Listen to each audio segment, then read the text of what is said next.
கிறிஸ்துக்குள் அன்பான காலைக்கதை நிகழ்ச்சி நேயர்களே, மீண்டும் இந்த நாளிலும் கூட இயேசு நீதான் நாமத்துல உங்களோடு கூட இணைவதில் மிகுந்த மகிழ்ச்சி அடைகிறேன்.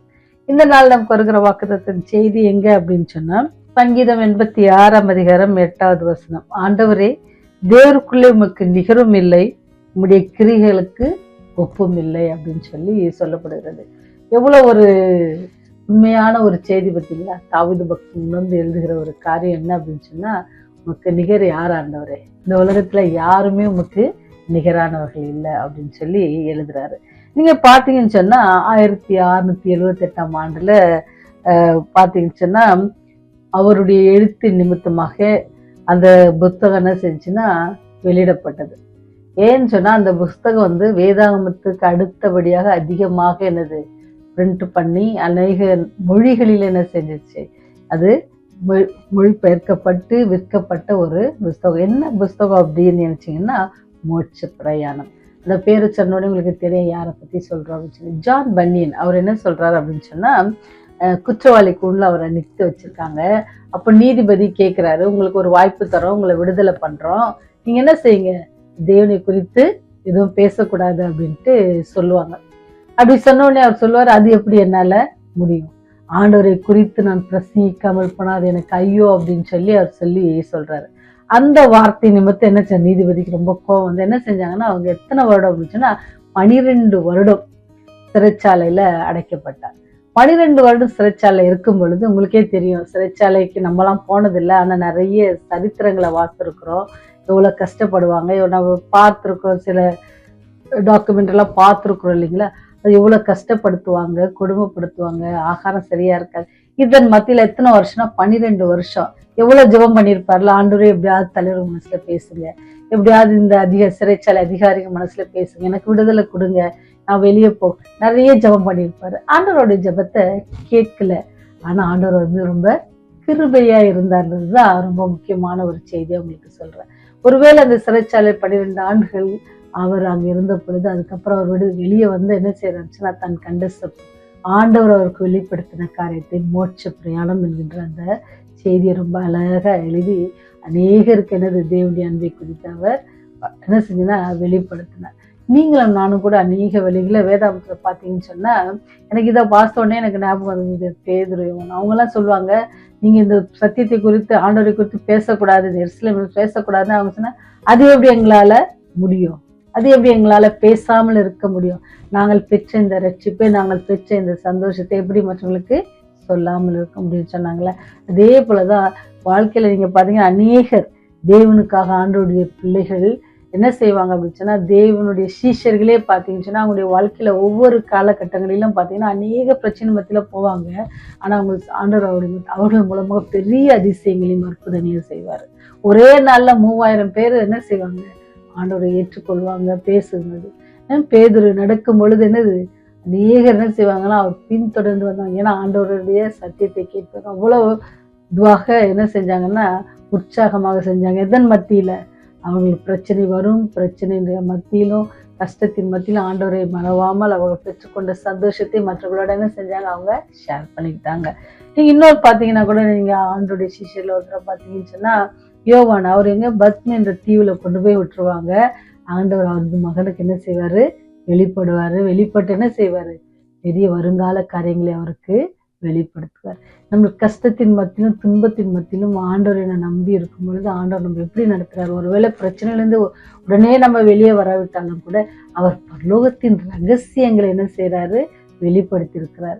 அதே போல உங்களுடைய வாழ்க்கையில என்னுடைய வாழ்க்கையிலும் கூட ஒருவேளை பிரச்சனைகள் மத்தியில நீங்க இருப்பீங்கன்னு சொன்னா, அல்ல நான் இருப்போம்னு சொன்னா, ஆண்டவருக்கு நம்ம ஒப்பு கொடுத்து ஆண்டவருக்கு நம்ம தாழ்த்தி ஒப்படைக்கும் பொழுது அவர் தம்முடைய பிள்ளைகளுக்கு என்ன செய்யறாங்கன்னா, பரலோகத்தின் ரகசியங்களை வெளிப்படுத்த உங்களுடைய வாழ்க்கை என்னுடைய வாழ்க்கையிலும் கூட அவர் எல்லா ரகசியங்களையும் வெளிப்படுத்துவதற்கு அவர் ஆயத்தமா இருக்கார்.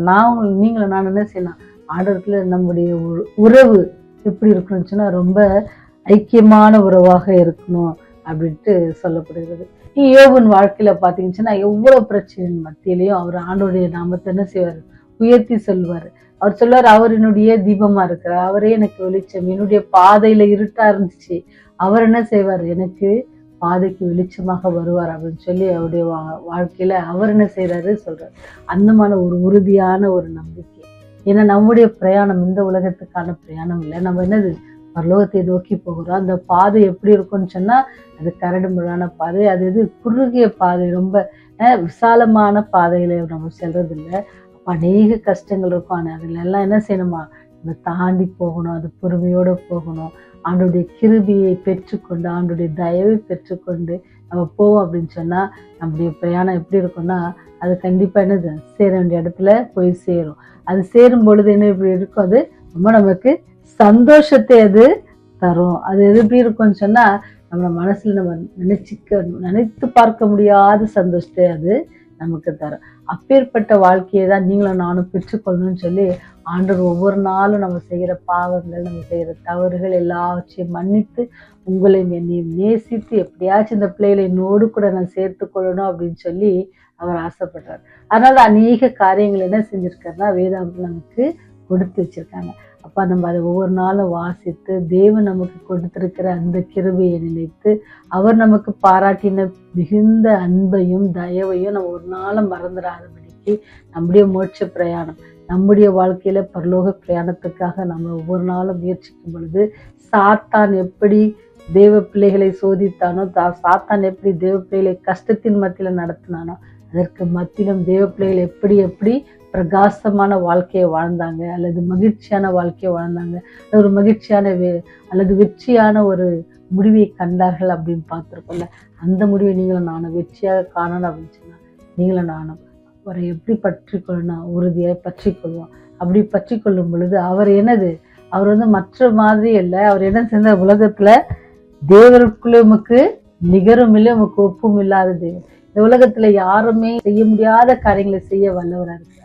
எப்பேற்பட்ட காரியங்களா இருந்தாலும் அவர் செய்ய வல்லவரா இருக்கார். அதை அவருடைய கருத்துல ஒப்பு கொடுங்க, அவர் பார்த்து கொள்வார். அவர் உங்கள் ஏன்னு சொன்ன அவருக்கு நிகர் யாரும் இல்லை, அவருக்கு ஒப்பு யாரும் இல்லை.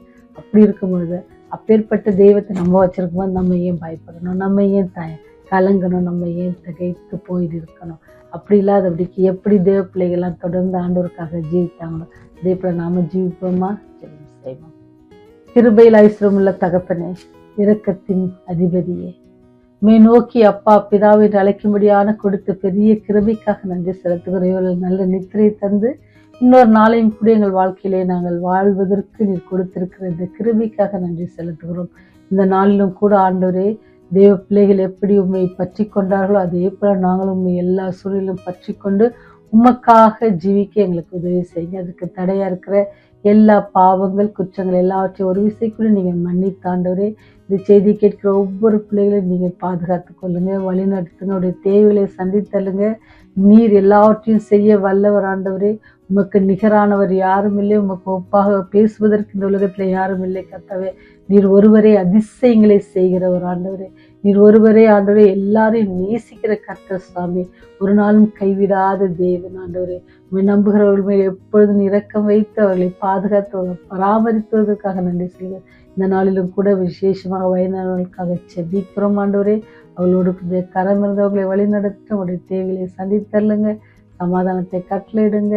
நோய் நொடியிலிருந்து அவளுக்கு விடுதலை கட்டளையிட்டு அவளை வழிநடத்த வேண்டுமா கெஞ்சி மன்னாடுகிறோம். பாதுகாத்து கொள்ளுங்க, வழிநடத்த முடிய ராஜ்யம் வரும்பொழுது எங்களை நீத்தல் வேண்டுமா இயேசுவின் வழியாய் செபிக்கிறோம் ஜீவனுள்ள நல்ல தகப்பனே, ஆமென்.